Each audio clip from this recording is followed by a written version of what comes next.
Part of a peacekeeping force. Would you support that? Well, I think the important thing to stress is, first of all, as you know, when we were in government, we stood by Ukraine at the outset of the invasion by Russia, and we provided them with weapons and munitions even before the invasion, which if we had not done so, they may well have fallen and been fully conquered, which would have been terrible for all of us and for the strategic position of NATO in particular. As it is, you know, they have gone on to fight back valiantly. They've had our support, and then in opposition, we've strongly supported the government. So we will stand by the government in supporting Ukraine. I think on the specific question of sending in troops, obviously, you know, that raises a lot of questions. We want to know exactly what, for example, the terms of engagement are and so on. But yeah, we wouldn't rule that out. And I just think at the moment, the focus has to be on two areas, if I may. Number one, Ukraine must be a principal voice in these negotiations. It's absolutely critical. They are the country that was invaded without provocation, who has suffered so much and shed so much blood. The other point, which I do think is critical, is we in the UK need to get on with increasing defence spending. There's no use talking about it. We have been waiting months now for them to get on with that, and I would urge them to start increasing spending and placing the procurement orders we need so that we can start replenishing the munitions, not least those we've given to Ukraine. But James, what if the Americans and Russians say you're not having any role in the negotiations? What can you do about that? But to be fair, they haven't said that. So if you look at General Kellogg, who is a key player in all this, he is the president's envoy to Ukraine-Russia. His position overnight, what he said is that Ukraine will have a role in the negotiations, but also emphasizing that they take nothing off the table in respect of the US military. So I think, you know, I do think it's very obvious this is an evolving situation. We're hearing lots of different things, lots of voices speaking. But I just think that the crucial thing is to focus on what really matters here. And I think to, you know, your viewers at home, they will be slightly surprised to hear the Prime Minister suddenly so keenly talking about defence spending and security in Europe, when actually what we've seen is a rush to do things like the Chagos deal, which undermine our security, and to date, lots of prevarication on higher defence spending. So I think that's where the priority has to be back home. Okay. M23 rebels are on a high. In the past month, they have taken 2 regional capitals in eastern DRC in a brutal offensive. They claim they are fighting to defend their people, but their opponents say they are Rwanda's puppets here to plunder Congo's minerals. They've been granted rare access to one of the group's political leaders. My interest is a survival, to live in a country without persecution. And the huge they now control. There are also reports that minerals from here go to Rwanda. Do you know where they go? So who are M23 and plans for Congo? Goma. Just 3 weeks ago, the city was captured in a fierce battle. M23 are in full control, and for now, normal life is resuming. Administration gone. The governor's residence is under new management. My name is Manzi Wiringarambe, and I'm vice governor in this province of North Kivu. Before M23's victory, Willie Manzi was living in Canada, working as an activist for the rights of his Tutsi community. He's become a political leader, a new career that's the result of violent insurrection. The M23 is the only hope our people have. We must be the change we want to see. And the change is bringing love that we lacked in this country for people to be united. With no democratic mandate or experience in government, Manzi is now trying to win over the people he's been appointed to govern. It's a deeply personal mission. Many are Congolese Tutsis raised in refugee camps. Life in refugee camp was a hell. I was only 6 years old. And 94, it's when the genocide happened in Rwanda against the Tutsi, and then the perpetrators flooded this area because they literally opened the border. The genocide continued here. We're heading to Rubaya, a mining town in the mountains west of Goma. Sites like this and the wealth they produce that have helped trap Congo in an endless cycle of violence. Rubaya is one of the biggest mines in eastern DRC. It produces 15% of the world's coltan, which is crucial in making electronic devices. It's here, and the equivalent of less than £3 a day. For them, M23's arrival has had little effect. Minerals are still bought and sold at a local level. Where they end up, people don't know or don't want to discuss. You don't know? Hatujui. Wanatuambia, tunasikia kwa watu wanatuambia inatengeneza matelefoni, mesi hatujui. Na hii telefoni mimi nabeba. Sijui kama ni hayo ndio inaitengeneza. There are also reports that minerals from here go to Rwanda. Do you know where they go? From here to Rwanda or from here to Kinshasa, or do you know where they go? Unaujishaka pale Murubaya kuko kontwari. Kwenye wanauzaka. Kuko kontwari iko pale, yenye nauzaka. Enerenye na tunauzia pale, tunaujisha kontwari pale Murubaya. 23 in charge. It's the rebels, not Kinshasa, now collecting lucrative taxes on the land, the workers, and the commodities. Government claims they are helping to smuggle $1 billion worth of minerals to Rwanda per year. Then Rwanda was established in 1996, shortly after the genocide. Agnes arrived the same year, aged 13, after her village in Congo was attacked by Hutu militia. She's been here ever since, one of several 100,000 ethnic Tutsis displaced across the region. Troll, are you going back to your village?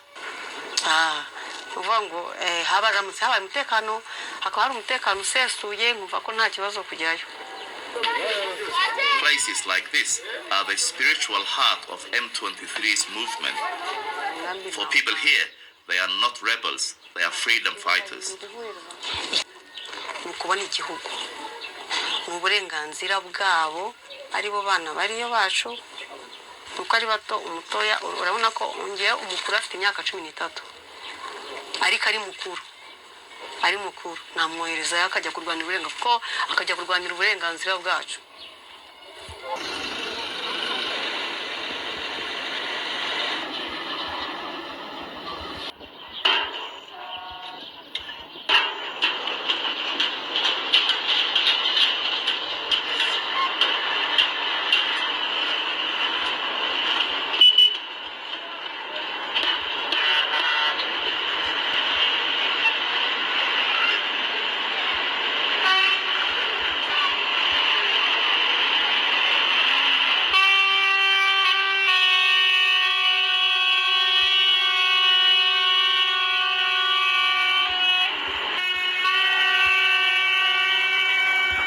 In the center of Bukavu as Rwanda-backed rebels tightened their grip on the city.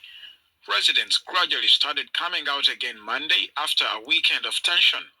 Rebels driving on pickup trucks and on foot patrolled major intersections in the city.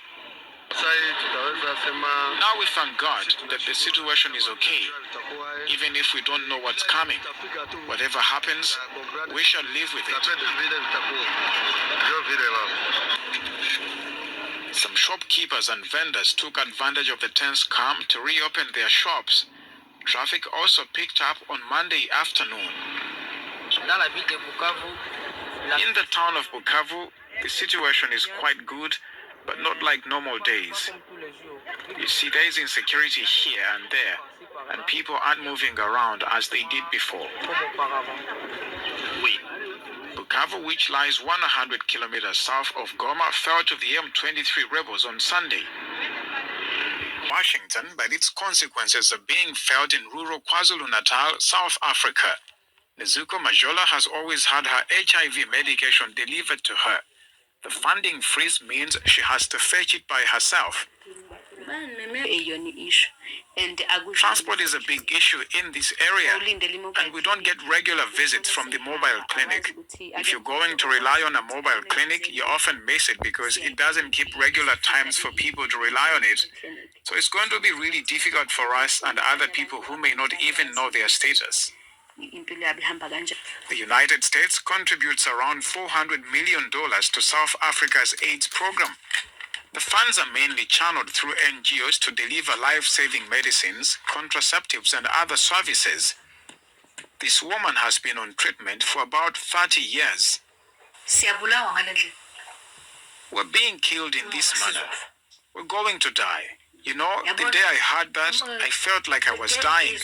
Because I thought to myself, what if next month, all right, I have medication for this month of February, what if next month there's no treatment? What will happen to me? The people around me, what will happen to them? There are 5.5 million South Africans receiving antiretroviral treatment. Funding freeze, some clinics have closed or scaled down their services. We have not been able to close the tab of new infections, but we have been doing well in terms of putting people on treatment.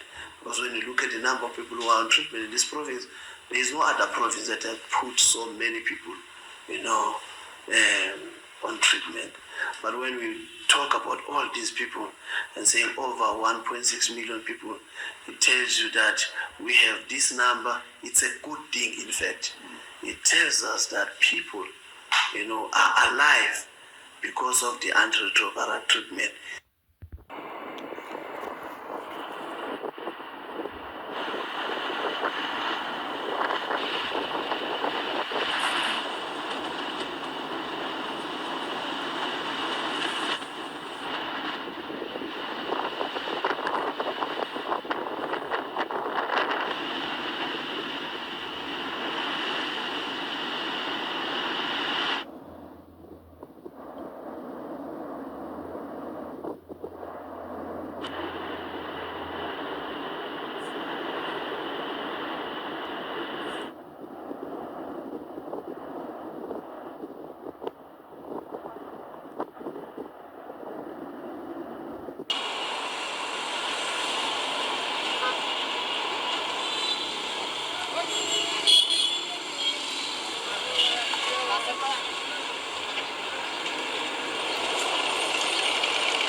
Located in the western part of Greater Cairo. In response, the Health Ministry deployed rescuers and ambulances to the scene, working to clear the rubble and search for survivors. Giza Governor Adel Al-Nagard ordered the immediate evacuation of nearby buildings as a safety measure.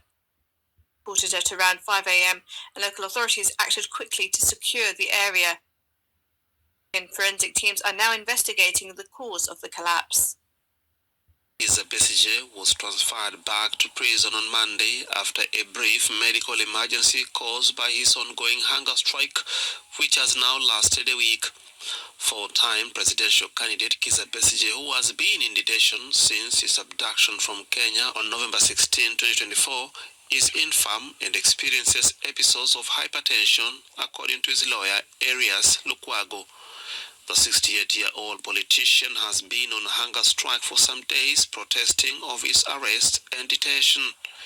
A military tribunal in Kampala has charged Besigye and an assistant with offences related to illegal possession of a firearm and threatening national security. Besigye also faces a separate charge of treachery, a crime under military law that carries the death penalty.